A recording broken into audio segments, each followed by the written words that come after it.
PM-ശ്രീയുടെ ആ ഒരു ലേഖനവുമായി ബന്ധപ്പെട്ടുകൊണ്ടുള്ളത്, അതായത് മുഖ്യമന്ത്രി ലേഖനം ഞങ്ങളൊന്നും വായിച്ചില്ല. ഇപ്പൊ ഇവിടെ കാണേണ്ട ഒരു ഭാഗം എന്ന് വെച്ചാൽ UDF ഗവൺമെന്റ് വല്ലാത്ത പ്രതിരോധത്തിലാണ്.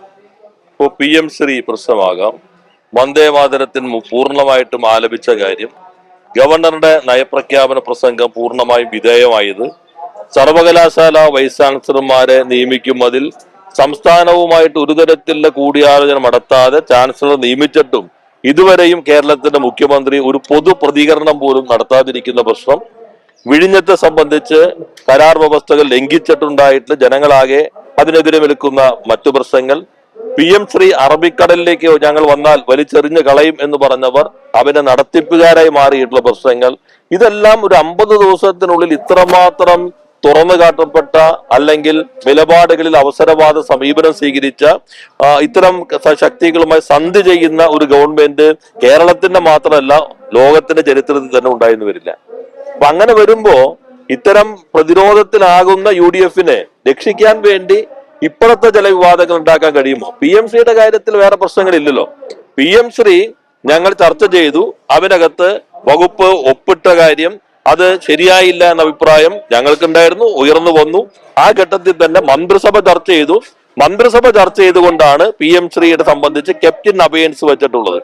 ആ ക്യാപ്റ്റൻ അബയൻസ് വെച്ചിട്ടുള്ളിടത്തും ഇന്ന് നിങ്ങൾ എന്തുകൊണ്ട് മാറുന്നില്ല എന്നാണ് നേരത്തെ ചോദിച്ചിരുന്നുകൊണ്ടിരുന്നത്. ഇപ്പൊ നമ്മൾ കാണേണ്ടത്, ഞങ്ങൾ വന്നാൽ ഇത് പൂർണ്ണമായിട്ട് ഇല്ലാതാക്കുമെന്ന് പറഞ്ഞ ആളുകൾ ഞങ്ങൾ മിന്നിടത്തുനിന്ന് അപ്പുറത്തേക്ക് പോയിരിക്കുന്നു, അവന് നടത്തിപ്പുകാരായി മാറിയിരിക്കുന്നു. അവിടെയാണ് പ്രശ്നം. ഞങ്ങൾ എവിടെ നിന്നു അവിടെയെങ്കിലും അവർക്ക് നിൽക്കണ്ടേ? ശരി, ഒപ്പിട്ടു, അതിനകത്ത് നിയമപ്രശ്നങ്ങളുണ്ട്, ഞങ്ങളെ പരിശോധിക്കുകയാണ്. പക്ഷേ കഴിഞ്ഞ ഗവൺമെന്റ് നടപ്പിലാക്കുന്നതിനുള്ള മറ്റ് നടപടികളിലേക്ക് കടന്നിട്ടില്ല. അവിടെ നിന്ന് ഒരു ഇഞ്ച് പോലും ഞങ്ങൾ മുന്നോട്ട് പോകില്ല എന്നെങ്കിലും പറയേണ്ടതിന് പകരം ഇവന്റെ നടത്തിപ്പുകാരായി ചാമ്പ്യന്മാരായി മാറുന്ന അവസ്ഥ കാണുമ്പോ അതല്ലേ യഥാർത്ഥത്തിൽ അങ്ങേയറ്റം അവസരവാദ നിലപാട്.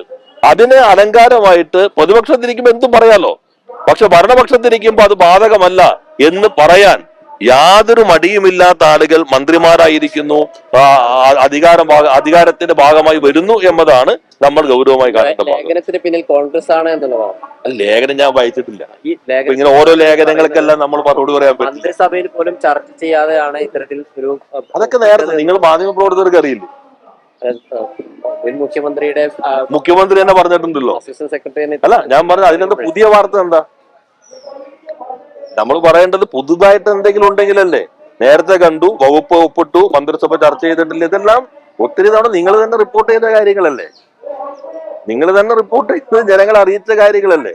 അതിന് പുതുതായിട്ട് എന്താ വാർത്താ സ്വഭാവം? പറഞ്ഞിരുന്ന പക്ഷത്ത് നിന്ന് പ്രതിപക്ഷത്ത് ആയിരുന്ന അന്നത്തെ കോൺഗ്രസും ഒക്കെയാണ്. അതാണ് നമ്മൾ നോക്കേണ്ടത്. അന്ന് തവണ അത് കൊണ്ടുവന്നിട്ടുള്ളത് അന്ന് മുഖ്യമന്ത്രി ആയിരുന്ന പിണറായി വിജയന്റെ ഒപ്പം ഉണ്ടായിരുന്ന ആളെന്നുള്ളത് കൂടി പരിഗണിക്കാം. അല്ല, ഞാൻ വായിച്ചിട്ടില്ല. നിങ്ങൾ അതിനൊക്കെ മറുപടി കാര്യം നിങ്ങൾ പറഞ്ഞനുസരിച്ച് വകുപ്പ് മന്ത്രിസഭ അറിയാതെ ഒപ്പിട്ടു, അത് പബ്ലിക് ഡൊമൈനിൽ ഉള്ളതാണല്ലോ.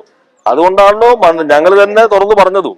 മന്ത്രിസഭ തന്നെ ചർച്ച ചെയ്തിട്ട് അതിന്റെ തുടർ നടപടികളിലേക്ക് പോകേണ്ടതില്ല എന്ന് മന്ത്രിസഭ ചർച്ച ചെയ്ത് തീരുമാനിച്ചതാണല്ലോ. അതും വ്യക്തമാക്കിയുള്ളൂ. എന്നാൽ ഇത് ശരിയാണ് നിങ്ങൾ പറഞ്ഞത്, അങ്ങനെ ഒരു ആശയക്കുഴപ്പം ഉണ്ടാക്കാനായി ശ്രമം നടന്നു.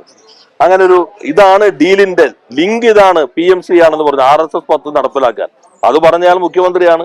അതാണ് ലിങ്ക് എങ്കിൽ അപ്പോൾ അദ്ദേഹം ഈ ഗവൺമെന്റ് RSS പദ്ധതി നടപ്പിലാക്കുന്നതിന് വേണ്ടി മുൻകൈ എടുക്കുന്നു. അപ്പൊ അതിനെ ഡൈവേർട്ട് ചെയ്യാനായിട്ട് വരുന്ന ചില വ്യാഖ്യാനങ്ങളാകാം മറ്റു കാര്യങ്ങളിലേക്ക് എടുക്കേണ്ടത്.